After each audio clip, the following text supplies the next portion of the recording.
I remember this one period with Gabriel, my then avoidant ex, where I just didn't know. I didn't know if we had a future. I didn't know if he cared. I didn't know if what we had was real or if I was holding on to something that was already gone. It was November in Vienna. I was on my way home from work. It was dark, raining, and this brutal wind destroyed my umbrella the second I stepped off the metro. I put in my headphones and listened to Adele's 21 the whole way home. If you know that album, you know it's not exactly a hopeful listen, but it felt like the only thing that understood me. Every lyric felt like it was written about Gabriel, about the silence, about not knowing, about loving someone who made you feel unimportant or betrayed. And here is the thing, part of me felt so validated by it. Like, yes, he doesn't care. This is hopeless. I should let go. But another part of me was desperately hoping he'd prove every single one of those songs wrong. That's the place I want to talk about today. That exhausting in between where you can't tell if your avoidant actually cares about you.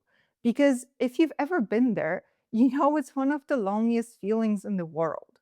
At the same time, it's a state that's almost impossible to shake off. Hi, guys, I'm Carolina. I used to be stuck deep in the anxious avoidant trap, but I got out of it. Gabriel and I are now married, teaching others how to replicate our results. In this video, I will explain why avoidants make you feel this way, like you don't matter to them, and how it's not at all what's really in their heart. And I think what makes this so hard is that it's not just sadness, it's the not knowing that gets you.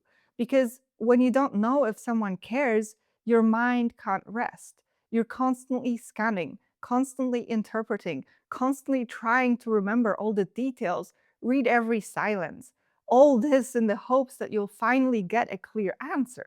It's exhausting and also impossible to explain to someone who hasn't been there. And what I've come to understand, both from my own experience and from working with so many anxious coaching clients, is that this confusion usually comes down to two very specific traits that avoidants have. Traits that have nothing to do with whether they care, but everything to do with why it never feels like they do. The first trait is what I call the poker face. And if you've ever been with an avoidant, you know exactly what I'm talking about. That expression that gives nothing away, that calm, unbothered exterior that makes you feel like you could disappear tomorrow and they wouldn't even flinch. But here's what I want you to understand about the poker face. It wasn't a choice, it was what they had to become. Most avoidants grew up in environments where showing emotion wasn't safe or simply wasn't modeled. Maybe they had caregivers who were unreliable or emotionally unavailable. Maybe they received very strong messages, spoken or unspoken, that feelings were a weakness, that needing people was dangerous, that the only person you could truly count on was yourself. Gabriel was like this. He was raised with deeply ingrained messages to remain detached from situations, from people, from his own inner world. And I only truly understood how deep that went when I looked around his apartment one day. He described himself as a minimalist back then, but it wasn't minimalism. It was more like all his belongings could fit in a suitcase.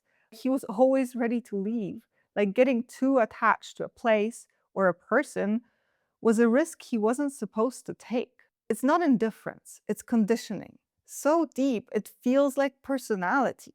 Their poker face is so deeply ingrained, most avoidants don't even realize they're putting it on. They're not hiding their feelings from you, they're hiding them from themselves. But of course, you don't know that. What you see is someone who never seems worried about losing you, someone who can sit across from you in silence and look completely fine. And without even meaning to, you start drawing conclusions. If they're not scared of losing me, maybe I'm just not that important to them. If they can look this unbothered, maybe they wouldn't even care if I was gone. And that thought, once it takes root, it's one of the most painful things an anxious partner can carry. The second trait is something I like to call the last minute. If you ever waited for your avoidant to step up, to say something, do something, show you that this relationship matters to them, you know this feeling intimately. Gabriel is a last minute person in every area of his life. He arrives exactly on time, sometimes even a minute late.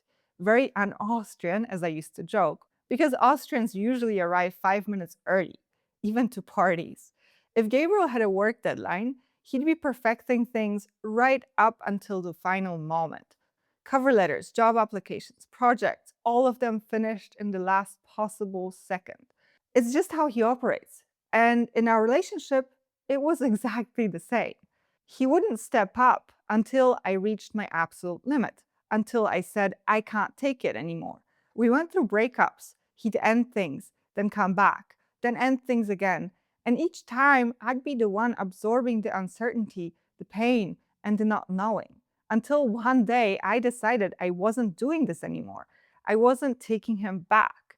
That's when everything shifted. That's when he had to work to win me back. That's when the apology came, and the commitment, and the promise to never put me through that again. But here's the thing, and this is important.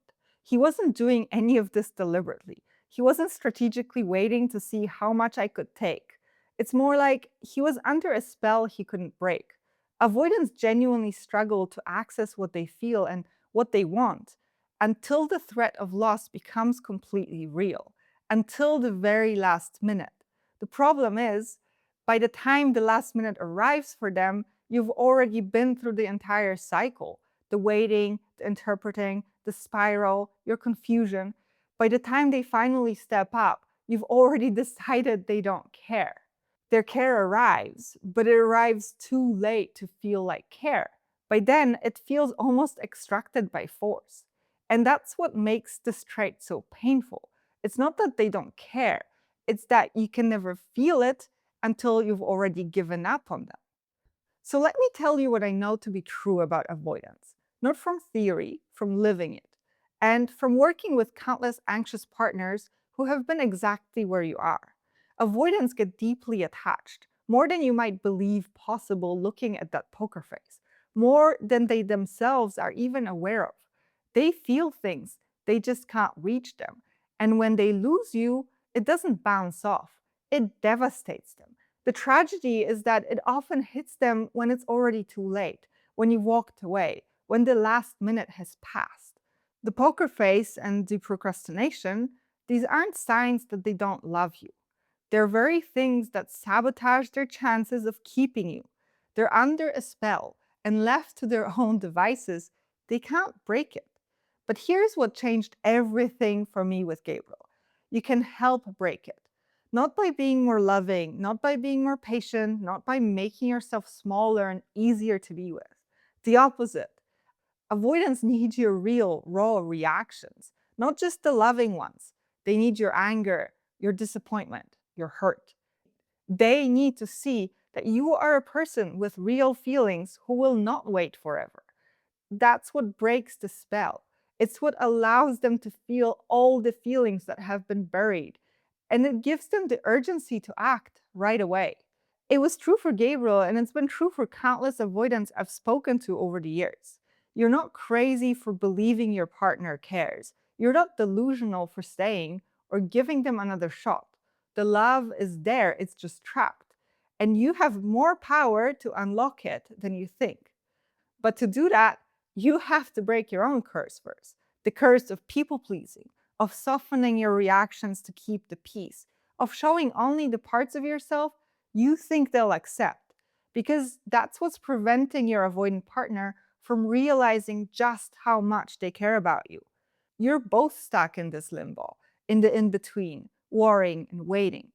If you want to learn how to show up in a way that finally gets your avoidant partner to reveal how they truly feel, that's exactly what we teach inside Attach and Avoidant.